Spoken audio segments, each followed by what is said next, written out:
The written word allows men to process a culture by a visual sense extended in space and time by the alphabet. McClellan discusses how this literacy changes our habits, our emotions, and our perceptions. This type of culture makes us repress our feelings and emotions while engaged in action. Literate people panic at the thought of the decline of the written word. While many suggest that text speak is declining the written word, this can also be seen as only a new way to communicate. The media of texting used for the written word may be seen as moving away from our original phonetic ways of writing, which is why so many are opposed to the ways our language is moving in this direction. LOL, BRB, and WTF are new representations of old ways in which we used to communicate these ideas.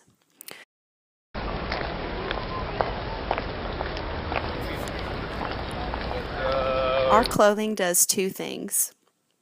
It acts as a heat-controlling mechanism and offers a means of defining ourselves within our culture.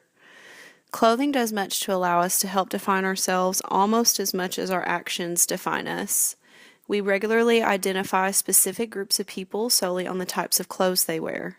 We judge people solely on the types of clothes they wear. It is in this sense that clothing acts as our extended skin. Those surrounding us don't see us as separate from our clothing. They see our clothing as extensions of us. Many times, this inability to separate clothing, judgment, and action based on that judgment causes harm. Geraldo Rivera thought that it would be a good idea to talk about Trayvon Martin's hoodie and how it could possibly be the reason for why Zimmerman decided to shoot.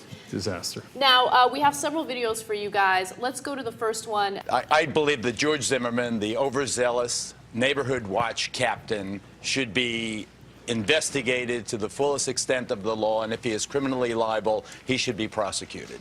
But I am urging the parents of Black and Latino youngsters particularly to not let their children go out wearing hoodies. I think the hoodie is as much responsible for Trayvon Martin's death as George Zimmerman was. That last statement was so ignorant. Yeah.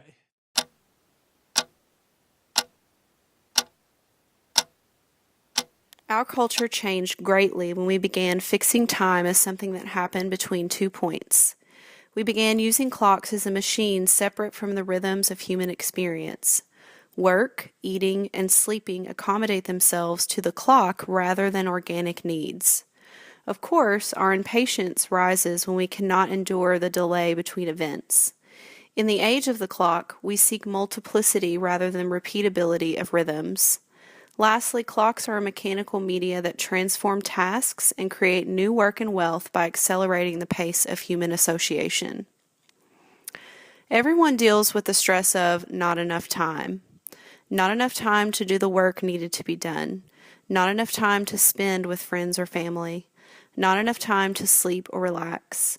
We live by this abstract notion of time as our warden and we as its prisoners. Everything in our lives is held hostage by time. We must be at work and stay at work at a certain time.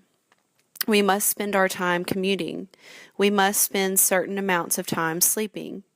All of us are chained by our own understanding of how we feel time must be categorized and used in our daily lives.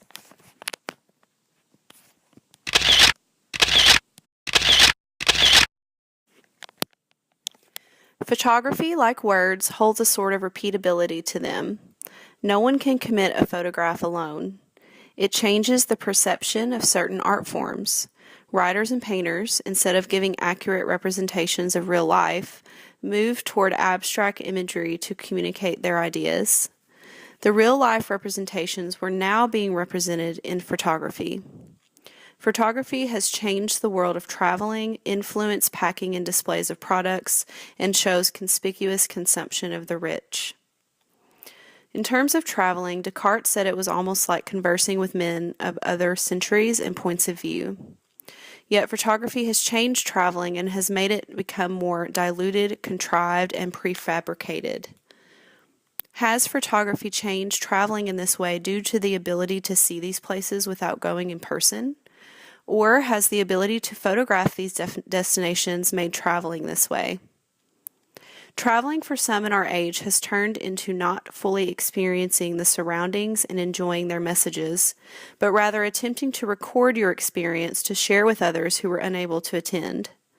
Rather than learning about the history and culture of the place you're in, we instead reel to get the most perfect selfie in front of that monument. In this sense, the photograph has allowed us to forget to live in the moment and experience reality in real time.